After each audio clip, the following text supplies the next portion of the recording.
ચાલુ કરવાનું છે.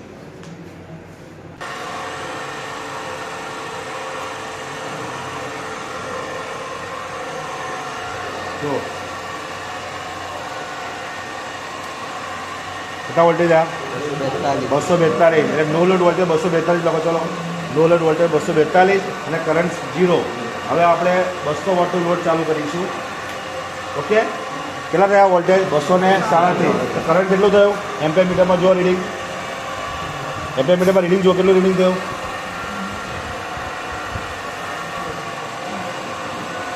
0.75 200 વોટમાં. પછી 400 વોટમાં જો રીડિંગ જો 400 વોટમાં રીડિંગ જો કેટલી રીડિંગ થઈ એમ્પિયર મીટર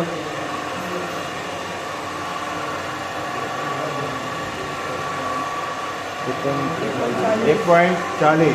ઓકે, અને ત્રીજી રીડિંગ જો 500 વોટ પર જોઈ લે. રીડિંગ જુઓ એમ્પિયર મીટર રીડિંગ જુઓ ભાઈ. એમ્પિયર મીટર રીડિંગ કેટલી છે અને વોલ્ટેજ 228. જો જેમ જેમ લોડ વધે છે તેમ તેમ વોલ્ટેજ ડાઉન થાય છે.